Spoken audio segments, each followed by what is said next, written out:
Funding for New Mexico in Focus provided by the McCune Charitable Foundation. And viewers like you. This week on New Mexico in Focus, as we head back to restaurants, an interview about the separate worlds of the people who work there. And so I was interested in exploring, why do we see these tremendous divides? These divides of race and of social class. And we connect with two environmental reporters to get a national perspective on toxic PFAS chemicals. New Mexico in Focus starts now. Thanks for joining us this week. I'm your host, Gene Grant. That PFAS interview we mentioned is part of our groundwater war investigation, and it's great to get a sense of how other states and communities are dealing with it. The Line Opinion panel will talk about an ethics complaint filed against the state attorney general as PNM and Avangrid consider a merger, and they'll look at the battle over public financing in Albuquerque's mayoral race, and what it says about a campaign money system used by many cities across New Mexico. We begin with a Supreme Court decision surrounding fuel sales to suspected drunk drivers. Raise your hand if you saw this coming. Be honest now, because on Monday, the New Mexico Supreme Court ruled that gas stations have a duty to refuse to sell fuel to drunk drivers. And if they do, and if that driver hurts someone, they could be liable. And that is where we begin with the Line Opinion panel. Joining us from Santa Fe, where she is the editorial page editor for the Santa Fe New Mexican, Inez Russell Gomez is back. Good to see you here this week. Diane Snyder is back. She's one of our regulars. She's a former state senator. And UNM law professor and line regular Serge Martinez returns as well. All right, we'll start with you, Serge. Does this feel like let me put this, a dramatic expansion of liability, or is this the natural evolution of the law, as our lawyer friends like to say sometimes? I was really surprised by it.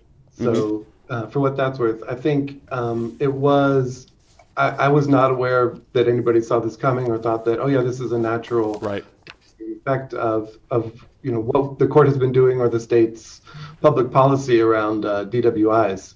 So I think the reason it came up was because the 10th Circuit, the federal circuit court, asked this court, the New Mexico Supreme Court, to answer the question. They didn't go out of their way to do this, but once it was in front of them, they made a decision that, to me anyway, was also surprising. You know, Inez, it wasn't a unanimous decision. Retired Justice Barbara Vigil heard the case before her career was over. You know, she just left, and she says, this is a bridge too far, she said, and could theoretically put at risk places like auto parts stores, tire retailers, anyone who provides something to a suspected drunk driver. She has a point, does she not?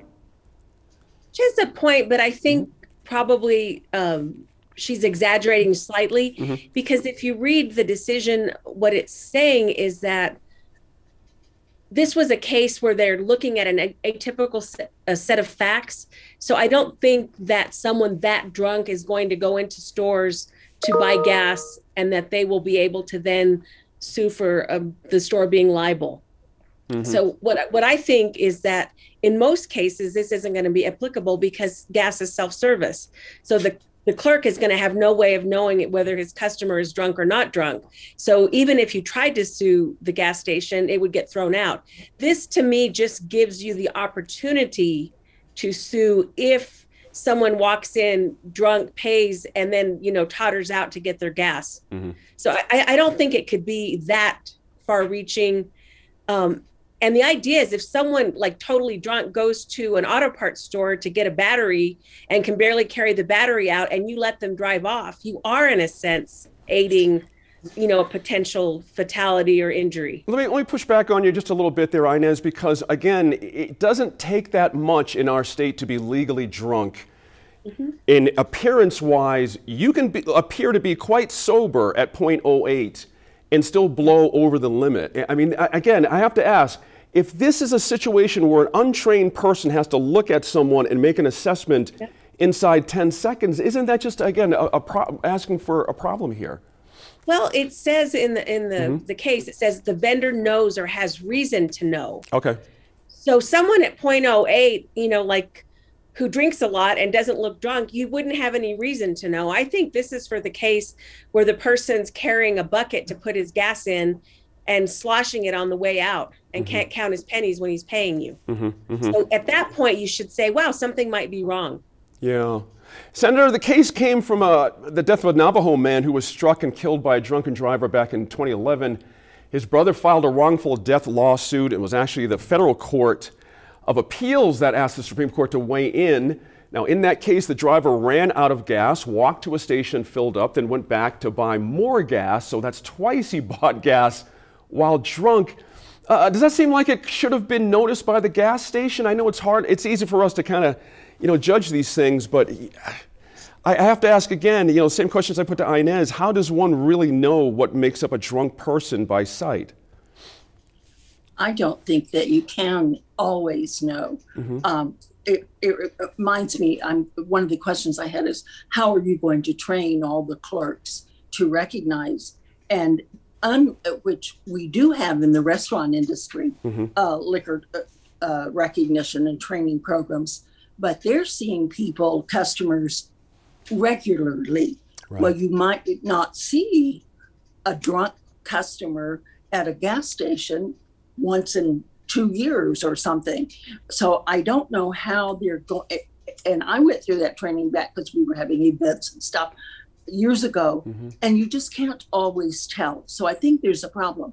The main thing that I have a little bit of problem with is, to me, it sounds like the Supreme Court is writing law for New Mexico, which is a legislative prerogative, not the Supreme Court's.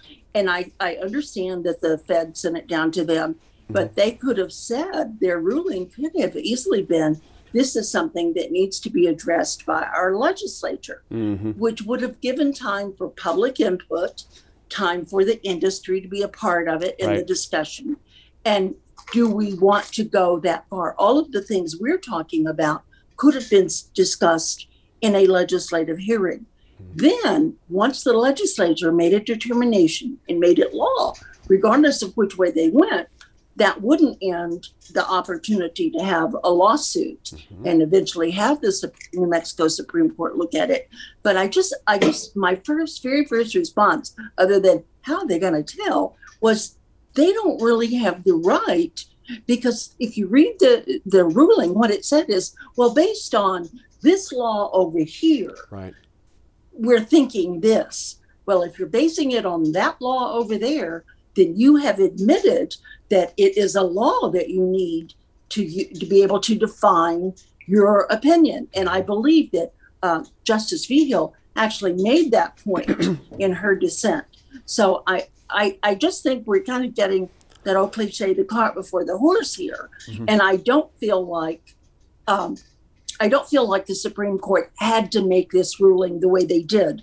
I think they easily could have given it back, and legitimately given it back to the legislature to determine what kind of law we wanted to have. They could hear. That's a key point. The incident. I appreciate that. That's a very key point. Serge, let me ask you this. I'm still back on this logic of, who's drunk where and who can tell and all that kind of thing. The driver, let me go back to something. In that case we were talking about before, the driver was out of gas, clearly drunk, couldn't have driven otherwise. But what about a drunk driver who isn't out of gas? How do you determine whether the gas is sold if the gas used, if that driver then goes out and hits someone? You know what I'm saying here? If a day later he can't tell you where he got the damn gas, I mean, who's liable here? It's interesting that way. I absolutely agree with that, right? This is a very special set of facts where we know that the gas that was sold to this person by this place was what made it so he could drive off and kill this other person. Right. People who show up at the gas station, they already have gas. They're just topping off, right? And they go off. We don't know if it was the gas that they bought that was the final straw or not. I think there's, in this particular case, it's a lot easier to tell, but there's some logical challenges to that sort of approach of just how much the purchasing of the gas was contributory to what happened. Right. Inez, do you want to add to that? I mean, I hear your point earlier, and I do want to have a chance to defend your point there. Is that, as you're hearing the folks talk about this come around, are you still in that same position you were earlier, as you spoke about it? I just think it gives an opportunity in extreme cases for people to win damages. So I don't think this is going to apply in every case of drunk driving where you're going to search back and get their credit card receipts to see where the gas is from. Right. But I agree with Diane that, obviously the legislature should write the law.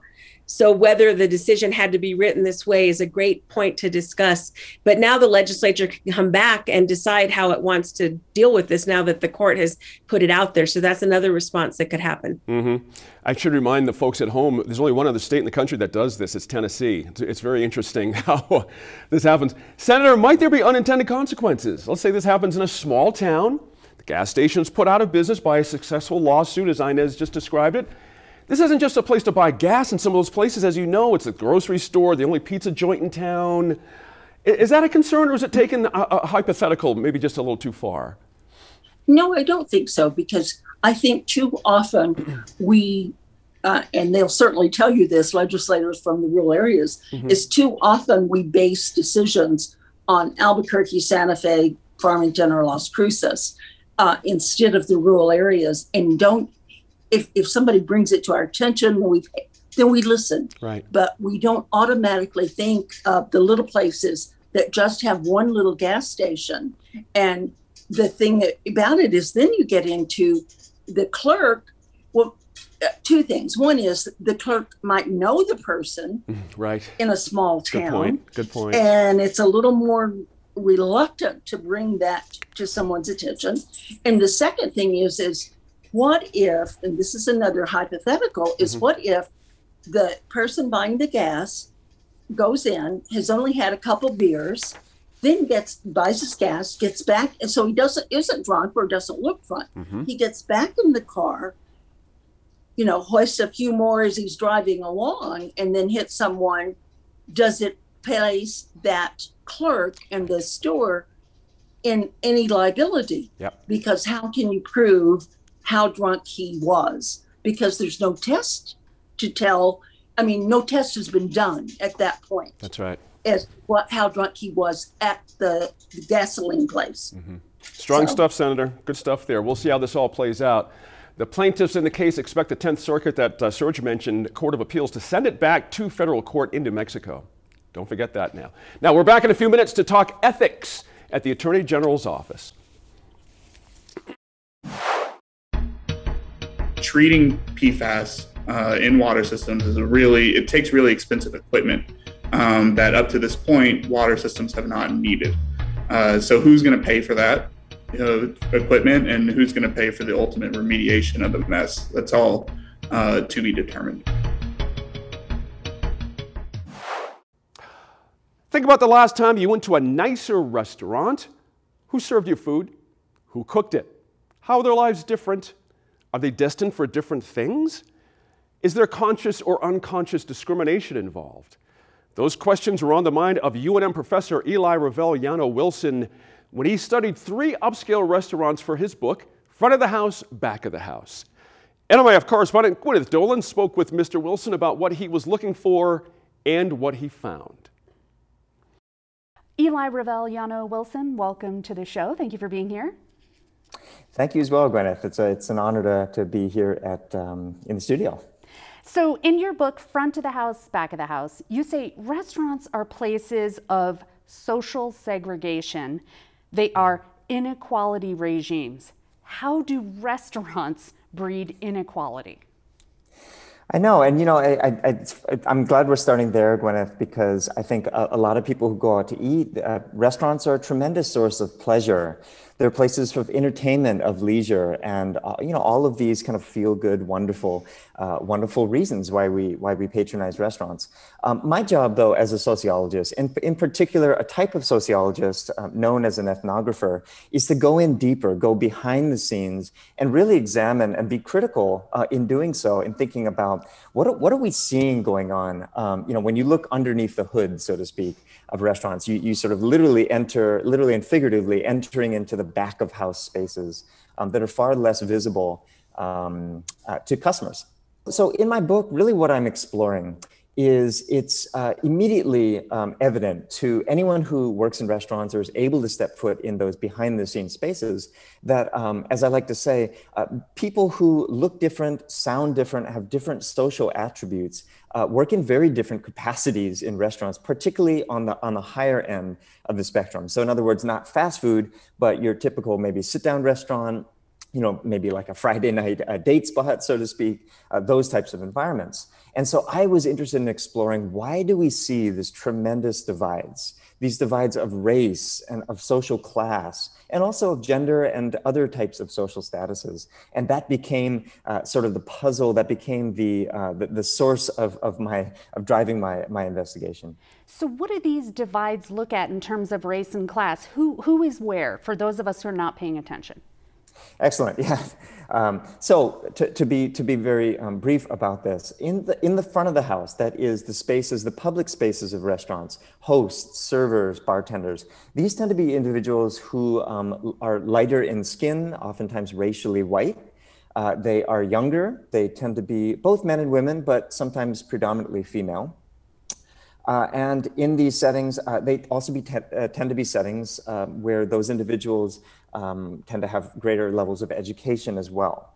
And we'll get into in just a little bit why that is the case. Now, in the back of the house, you see people with, again, very different social attributes. These tend to be in a place like New Mexico or in Los Angeles, which was home base for my study. These tend to be individuals that are predominantly foreign-born, or maybe the children of foreign-born immigrants. And they tend to be disproportionately Latinx. In this case, primarily Latino men. So again, very different patterns that we see behind the scenes in terms of who does what type of job within restaurants and other types of service environments as well. It's not just restaurants. Yeah, so service is the key here. We're not talking about mom and pop places where there's really no distinction between the people making the taco and passing the taco across the counter. It's the tipping system that defines this inequality. Is that it?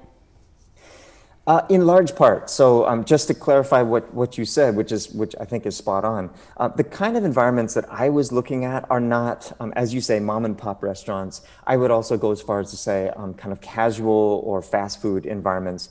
These are settings where there's actually been a lot of literature, both by journalists and academics, looking at these settings as low-wage labor settings, places where they have been widely criticized as kind of exploitative of workers in terms of labor hours and precarious work conditions, as well as low wages. So that's one very important aspect of the restaurant industry. And I can, of course, say a little bit more about that.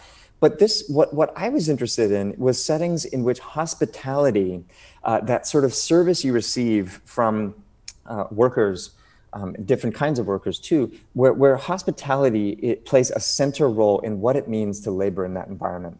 And those are settings where tipping becomes a key dimension of both the kind of money that workers make, but also it gets fused into all kinds of different relationships that go on behind the scenes, not just between tipping customers and the workers that receive that earning, but also what happens after that, right? So where do the tips go? Who do they flow to? Who do they not flow to? In what quantity? What role does management play? There's a whole set of really important questions behind the scenes, sort of after the diner has already left, that marking on a credit card slip, or left some dollars and maybe cents on top of the bill. I'm sure there are a lot of people out there who own restaurants or have owned restaurants or worked in them who are just horrified by the idea that they are part of this institution that enforces a racist, unequal system. Is this an intentional thing, or are people aware of it, people in management?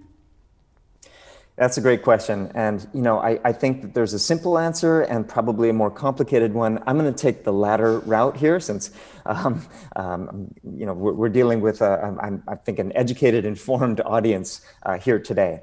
So the more complicated answer is it's really some of both.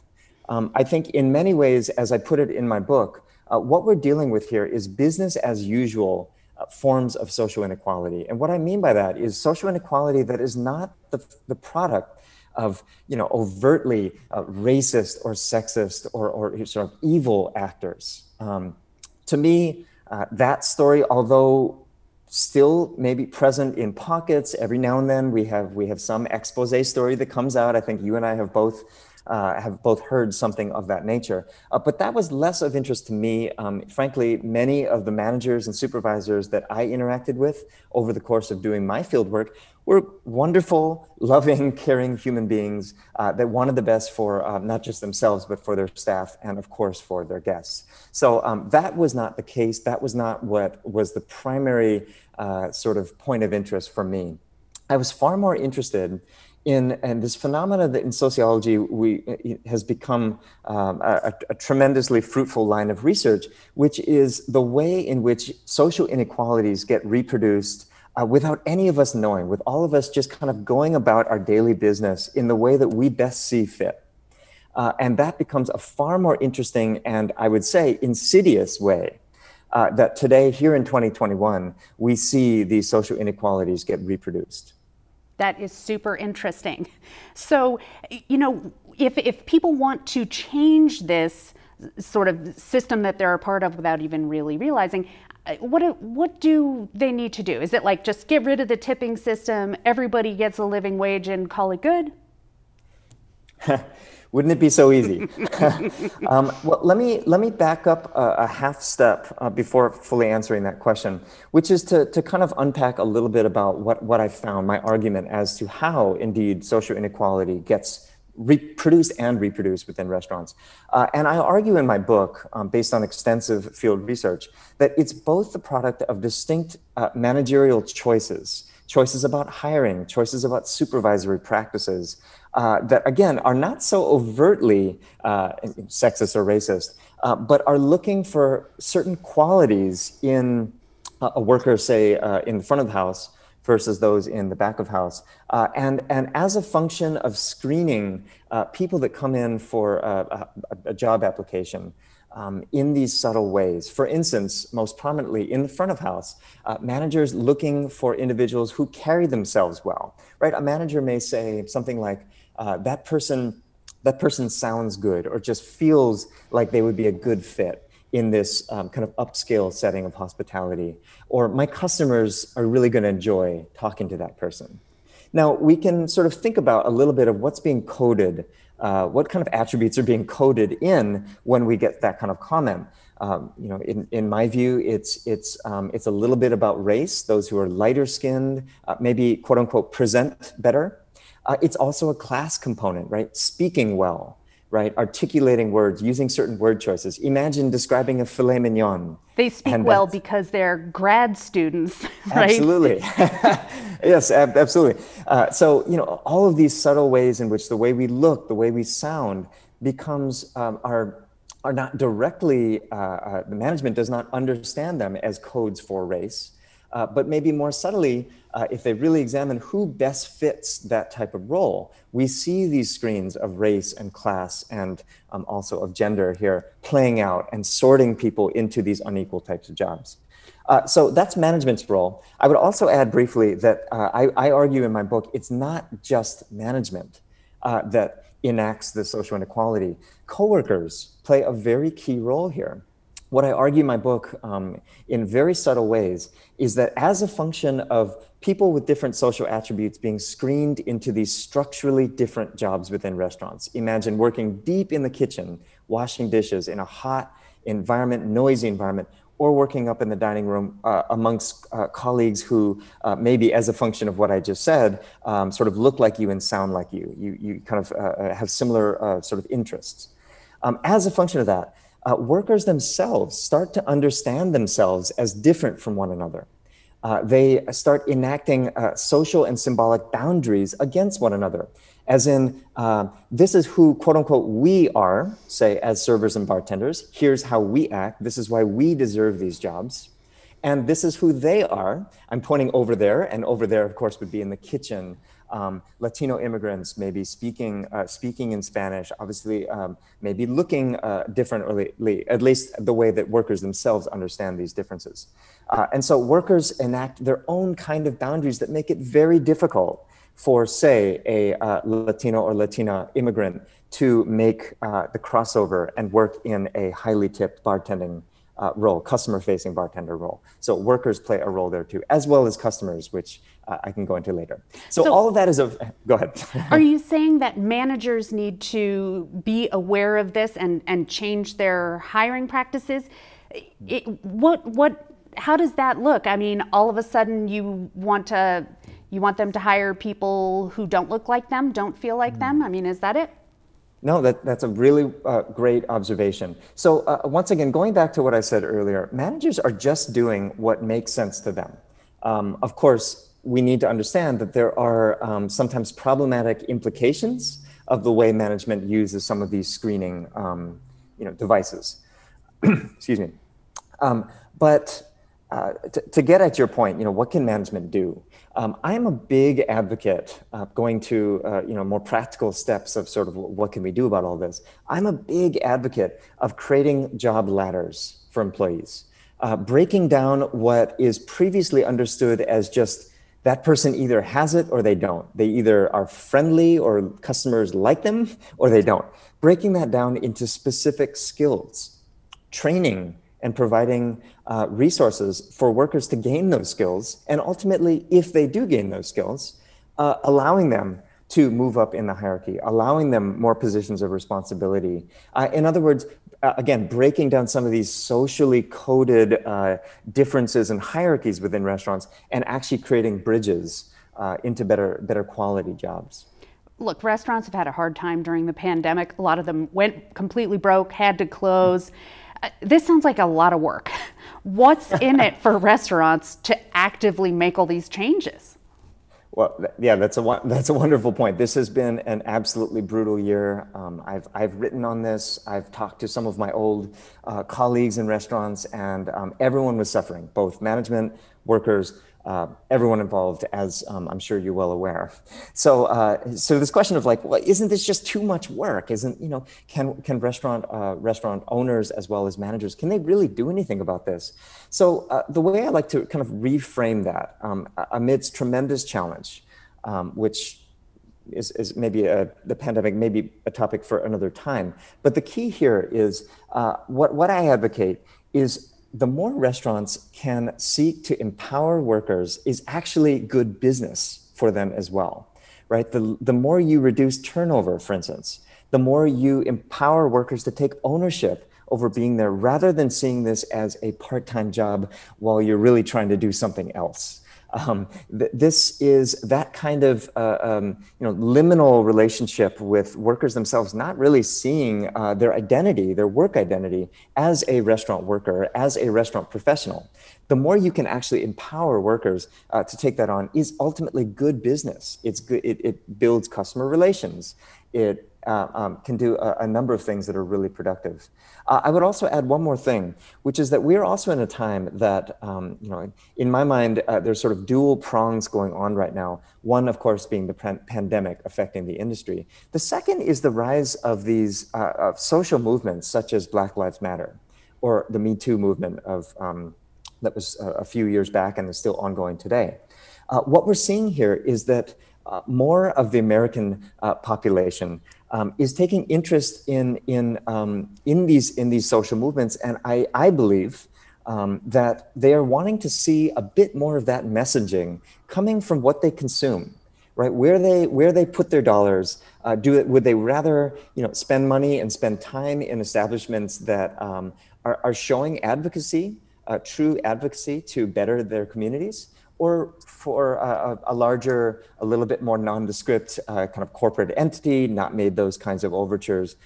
So customers too have a very distinct option. And I would say that, again, in this context of the moment we are in related to social movements, a very powerful thing for restaurateurs to understand is the more they can get on board with that, so to speak, not in a corny way, but in a more authentic way. I think that's also good business. That's a way forward for the industry. Eli Rebelliano Wilson, thank you so much for being with us. It's my pleasure. Thank you for inviting me. Set against the backdrop of the proposed merger between P&M and a company called Avangrid, an ethics complaint against Attorney General Hector Balderas alleges he was too easily swayed by the lawyer for Avangrid when he voiced support for the settlement deal. Now, filed with 3 state agencies, the complaint says it's Mr. Balderas' relationship with Marcus Rial and his law firm that's getting in the way of his duty to be the lawyer for New Mexicans and to look out for their interests. The two are friends, but as Searchlight New Mexico and the Santa Fe Reporter have pointed out, Mr. Balderas' office has hired Mr. Rial's firm to represent the state for far more often than it's hired other law firms for far more money, too, as a matter of fact. And Diane, the watchdog groups who filed the complaint say even though Hector Balderas changed his mind when there was a better settlement offered, giving more money to ratepayers in impacted communities, he clearly left money on the table. Does this seem like a clear conflict to you? Just with your statement, maybe not. Okay. But if you look at the whole scenario of it, instinct says, there's something rotten in Denmark, so to speak. And it happens more often in New Mexico in state agencies or governmental agencies than I think we should be seeing. The only thing that I do think is you hear all the time, oh, well, look at the record. We did this, this, this, and this. Well, that's true. You did follow all, and I did see that. We followed all the procurement code statutes. However, there is a thing called an RFP. And when you write, the agency requesting the services is the one writing the RFP. And you and I know that you can write that RFP to where only one firm meets. Right. You could say require minimum 10 years of acting as the legal firm for a governmental entity. Right. Well, that wipes out a bunch of people right there. So, but you can put those kinds of things, which are legitimate, into the RFP so that only the firm you want gets selected and does meet all the criteria.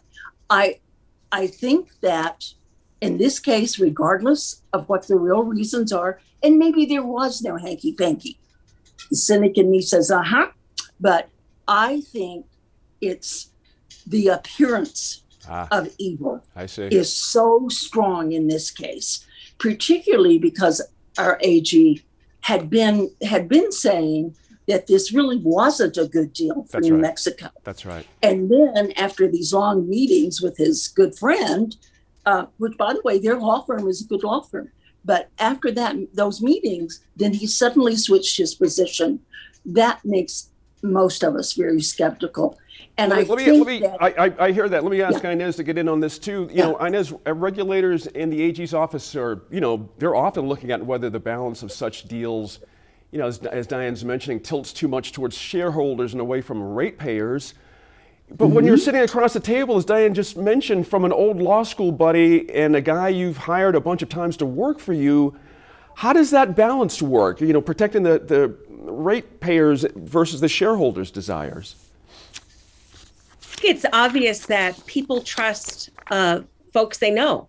Right. And Avangrid P&M hired somebody that was known to the AG's office and probably a lot of other important New Mexicans, which is spending their money wisely, even if they did pay him, double what he usually makes at the AG's office.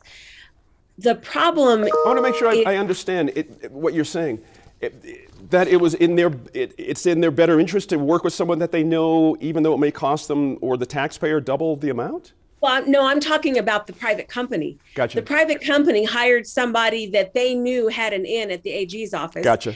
And it said in the reporting that he's getting double what he got from the AG's office from the private company. So he's making a lot of money, right, but they're getting access that they wouldn't get otherwise. And that's the problem, is he might be perfectly correct in his arguments. He might be making a great case. But the fact is that because he knows the Attorney General and the Attorney General knows him, and I don't know that just because they went to law school together, they're necessarily buddies. My husband has a million law school people that were his classmates that are not his friends. So who knows? Right. That part of it, that's kind of speculation. But what we do know is they had all those meetings, and afterward, Hector changed his mind. So what I think is this is another issue for, our ethics commission, but also for our legislature. Can New Mexico have some sort of statute that says if you are paid by a state agency X amount of dollars within a year, you cannot lobby that same agency within a certain period of time. And that way they can't hire the guy who has connections to walk into his friend or colleague's office to sit down across the table.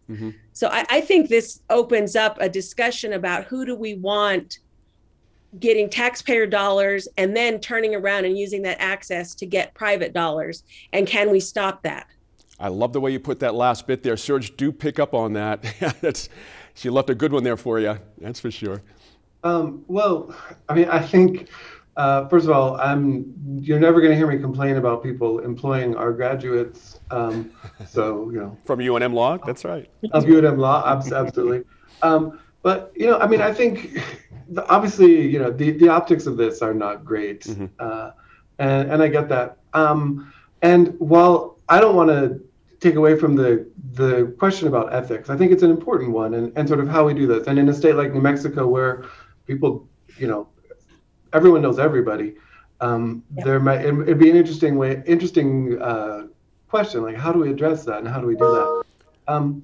But I am also a little bit concerned that this is flaring up right now at a really important time for this merger as well, the hearings, and to say, you know, focusing on this with Hector Balderas it's not unimportant. I don't want to say that, but I do think, you know what, this merger is a huge thing for New Mexico, and the questions that are still out there, like that need to be resolved, such as what is the amount that's going to come to ratepayers? How is this going to be divided? Those are still open questions. Those are still things that need to be resolved. And so I want to also make sure that we focus on the actual meat of this, which is, you know, the actual deal is something that's going to affect every single New Mexican. And definitely the Balderas-Israel connection is part of that, but it's not the whole story. And we're approaching a really important point in these hearings. I appreciate you saying that. That's an important point. Senator, I got a question for you. Would Mr. Balderas have been better off coming up with a policy that he could point to that would protect against the appearance, you know, of a conflict? Instead, his office called the complaint baseless. Does it seem baseless? I mean, is that the way to push it back to the public like that? No. I'd like to just quickly to answer your question and to follow up on something Inez said. I like the idea. Read about a minute and a half, by the way. Sorry about that. Okay, like the legislature could, in looking at our current laws, maybe to protect the public, you could say, okay, if a law firm or any other entity, but a law firm has done business with this agency in their defense, representing them in legal cases, representing the agency, the governmental agency, they may not, for X years or whatever, work for a company, private company, that is coming before the agency for help or a request for help. Okay. And that's a little scattered, but the idea is you don't have, because to me, the bad part is, here's the law firm that's been working for this state agency, for the attorney general, and all of a sudden now he's working for the private entity in face of the attorney general. So maybe there is something that could be done along those lines. And I see Serge raising his hand there. What do you think, Serge? That raises some concerns for me because, you know, one of the bedrock principles of our profession is anybody should be able to choose whoever they want as their lawyers. And that applies to the state as well as someone else, right? You should be able to choose who you have representing you and advocating for your interests. And so I would be, the devil is always in the details, but, you know, limitations on who you can have as your lawyer there are a few situations where that applies, but it is, you know, something that I would be really wary of. Real quick, Inez, go ahead. Oh, just real quick. I just wanted to follow up to what Serge said about the bigger issues. To me, the bigger issue, even more than shareholders versus stakeholders or ratepayers, is whether Avangrid purchasing PNM puts New Mexico in a better place to become a renewable energy state. And is it better for the planet? I mean, you look at it, we're part of a big global climate crisis. Are we going to be better off with a really rich company that can invest in solar, et cetera, than we are with PNM? Good point there. And I don't know the answer, but that's the question we need to be asking. That's right. And I remind, this is the only publicly traded company we have. This is kind of a big deal to get this right, that's for sure. We're out of time on this one, but wanted to touch on another topic that has to do with the government's role as a regulator, and that's PFAS, the toxic chemical that's omnipresent in our world and can cause myriad health problems for decades. Now, the U.S. military used it in firefighting foams and in places like Clovis and Cannon Air Force Base. It's contaminated the groundwater there, of course, as you've been following. New Mexico has been begging the feds to regulate PFAS, and we've been covering it in our Groundwater War series.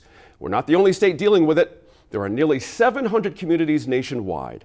Environmental correspondent Laura Paskus talked recently with reporters Garrett Ellison and Michael Soul Warren, a UNM graduate and an NMPBS alum, by the way, to hear what's happening in the communities they cover in Michigan and New Jersey.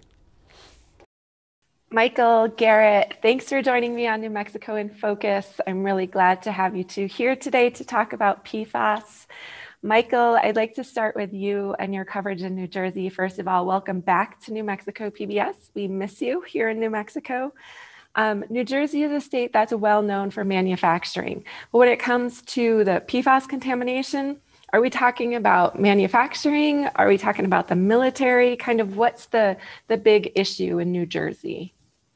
So in New Jersey, we get it from everywhere. You're right. We're an industrial state. We've got a big legacy of chemical manufacturing here, and that's where a large source of the contamination around us is coming from. We do have our fair share of military bases, the largest of which is the Joint Base down in the Pine Barrens. And that actually has, according to the Environmental Working Group, one of the highest known levels of PFAS that the DoD has found in their kind of initial round of testing. So that's a significant source, but I think if you're looking at the picture holistically, pollution from chemical companies and chemical plants has been the state's primary concern. So Garrett, Michigan has been dealing with the PFAS contamination issue for a lot longer than New Mexico has. I'm curious, the state has taken some interesting steps from my mind, watching from a distance. Can you talk a little bit about how the state of Michigan has tried to tackle the problem with respect to the military contamination? In Michigan, there is a significant amount of military contamination. The most significant and most high profile of those is the Wurtsmith Air Force Base in Oscoda. But there are issues at, say, Selfridge Air National Guard base near on Lake St. Clair. There's an K.I. Sawyer, a former Air Force base up in the UP. And, you know, but the military piece is only a smaller fraction of the overall contamination picture in Michigan, which tends to largely be centered on sort of a commercial industrial type of contamination. So if your viewers have ever heard of the Wolverine Worldwide issue in the Kent County area near Grand Rapids, it's a footwear manufacturer, Hush Puppies shoes, Merrell sandals, that sort of thing. And that's the most severe example of the contamination in Michigan. It's a 25 square mile contaminated area, incredibly high levels in drinking water wells and you know, rivers that are affected, and you know, it's a pretty big deal. So here in New Mexico, you know, the push really has been, we need EPA to set federal regulations. There needs to be a federal standard, and then the state can hold the military accountable. What about these individual state drinking water standards? How have those played out, and are they enforceable? Let's start with New Jersey. Sure. So we actually have 3 drinking water standards in place in New Jersey. The first one was put in place in 2018 for PFNA, which as far as PFAS goes is one of the lesser known or talked about ones. And that's because in South Jersey, around a chemical plant run by the company Solvay, in around 2013, we found really severe PFNA contamination in municipal drinking water. There was a bit of a crisis. There was bottled water handouts. And in response to that, the state developed drinking water standards, PFNA. Those were put in place in 2018. It was followed in 2020 by standards for PFOA and PFOS, which are much more common. And the way it works in New Jersey is the levels in a municipal system are assessed on a quarterly basis, and it's kind of like averages for the previous year. So you needed to wait a year for enforcement to kick in. And now we're at that point where the state is starting to hand out violations to drinking water systems that are over the limit. And we're seeing that. That's a bit of reporting that I'm checking in on right now. But I know that there's at least 5 community water systems in the state that have PFOS violations on the books and will need to address that situation. So that raises another really big question that no one at this point has an answer to, which is, treating PFAS in water systems is it takes really expensive equipment that up to this point, water systems have not needed. So who's going to pay for that equipment, and who's going to pay for the ultimate remediation of the mess? That's all to be determined. Well, thank you both so much for your standout reporting on this. That serves not just your local communities, but for someone reading from another state is just really great reporting. So thank you for that, and thanks for joining me today. I really appreciate your time. Thanks for having us. I appreciate you're doing this. Yeah, thank you so much for the invitation, Laura. It's always a pleasure to hear from New Mexico PBS. First, it was Albuquerque Mayor Tim Keller complaining about his November opponent's effort to get public campaign financing. Then the city clerk agreed. Then a hearing officer this week said the same thing. Bernalillo County Sheriff Manny Gonzalez used some forged documents to try to get hundreds of thousands of dollars for his campaign. Now, Mr. Gonzalez says he'll appeal to the state district court. And Serge, one of the sheriff's points in his defense was that challenges seem to happen in every campaign, and there are always inaccurate or forged signatures. That wasn't valid in the hearing officer's eyes. Think I'll have any more luck in court with that? No, I don't think everybody does this. It doesn't work when, with my kids trying to get out of trouble, and it doesn't work in the court system, especially with something as important as public financing and election law. So I would not be confident that that was going to prevail. Yeah. Inez, interesting. Well, let me start. I'm going to skip you, Inez. My fault there. I'm going to go to the senator for this one. My fault. One of the points the sheriff made in his defense was that challenge. Again, it happens every campaign, and he's right. It does happen every campaign. Is he not right here? Yes, he is right. And I have to say that I never did public financing, but I did have to collect signatures. Mm-hmm. And one of the things that I was thinking about is when you have a primary particularly, and you say I'd had 3 or 4 Republicans running with me, mm-hmm. then people do make a mistake because they may have signed my petition and then they signed somebody else's. So most candidates allow for those kinds of mistakes that happen, or somebody signed their name, like I'm registered as H. Diane mm-hmm. Snyder, mm-hmm. and somebody signed it Diane H. or something like that. There are things that get removed, signatures that get removed. So you make allowances and collect more signatures than you're required to have. There you go. But mm-hmm. I think if I understand this correctly, Sheriff Gonzalez admitted that some of that had happened. That's right. And he knew a person, one of his volunteers, who had done it. That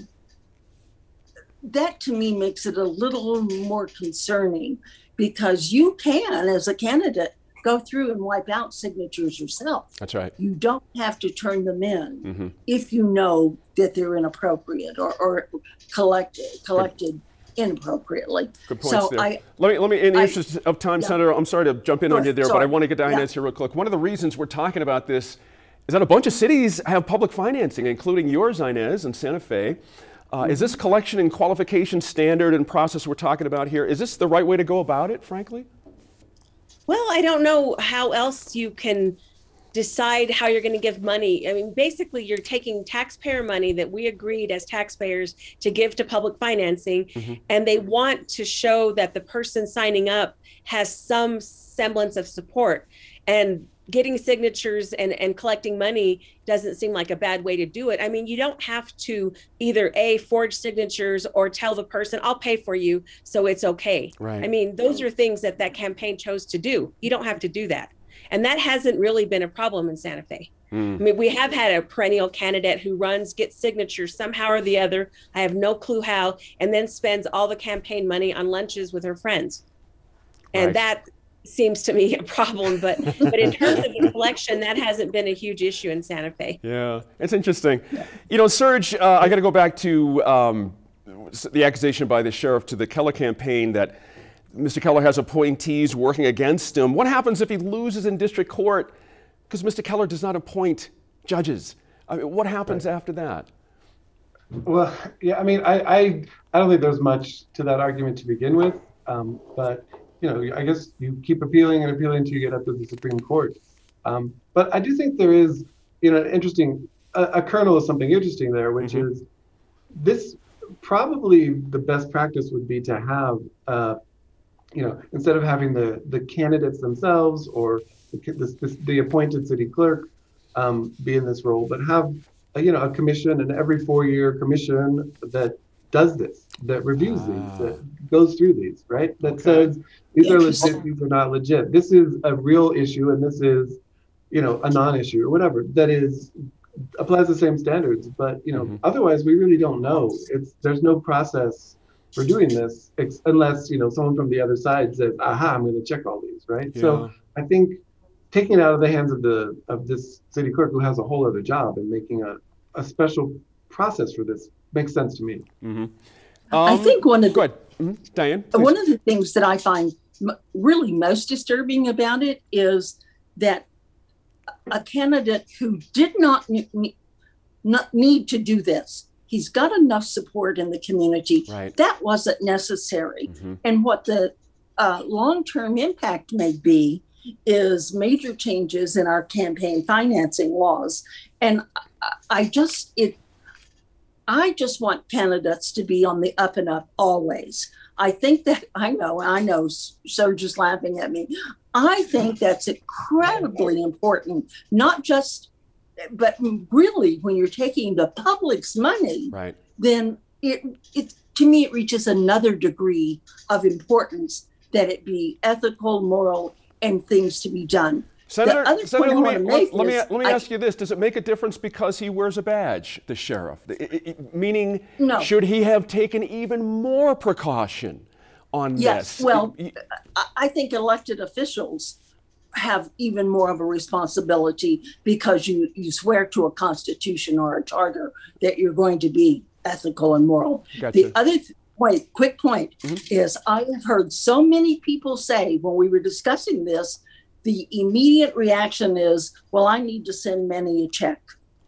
Right. So they don't like what has happened. Right. And they do feel like there is some bias. So what it may have done is give the sheriff a greater pot of money in which to run, much greater than the public funding might have been. You think he could make up a $600,000 gap?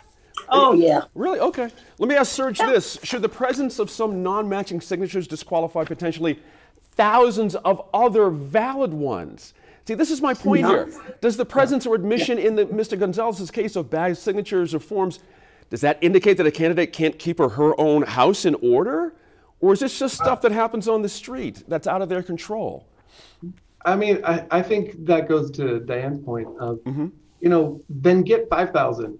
Because then you won't have to worry about this. I do think, you know, there a few here and there is to be expected, but a large number where you know about it and submit these anyway. I mean, that brings it to a whole other level, right? So I think, you know, the threshold is probably too high, and probably in terms of the actual numbers right now. Yeah. But I do think You have to have a machine to pull it off. You have to have a legitimate machine to pull it off. It's not just standing out there with clipboards. Inez, go ahead. I saw your finger up there for a quick sec. Just real quickly, there's a real difference between making an error, which everyone can do, and committing fraud. And one is a crime. And if you're the sheriff of Bernalillo County and you're running because you're going to clean up all the crime in Albuquerque, the crime that you didn't take care of when you were Bernalillo County sheriff, but you will be able to do as mayor, by that logic, committing forgery or having your employees or workers commit forgery does not seem to me to be the best campaign message. Good ending note there. We're out of time for this week. Thanks to everyone here for their time and thoughts. I'm back in a moment. When it comes to water, a little bit can go a long way, as we have been blessed with a mini monsoon of sorts, but welcomed nonetheless. But as we saw on Tuesday, a lot of rain pouring into one specific area can mean a whole different story. A total of 3 bodies in the diversion ditch during that storm have been recovered near Tremway.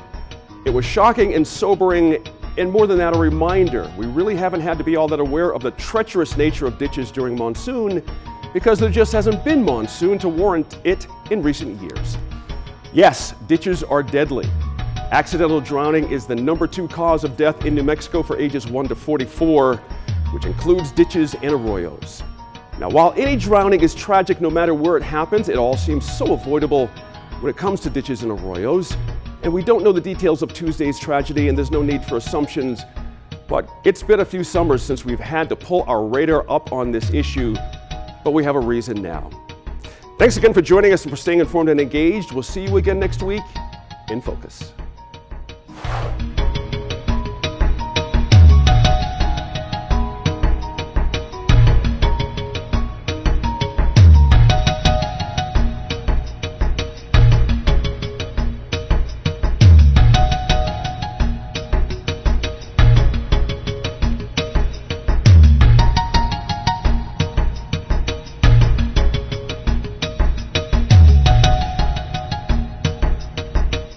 Funding for New Mexico in Focus provided by the McCune Charitable Foundation and viewers like you.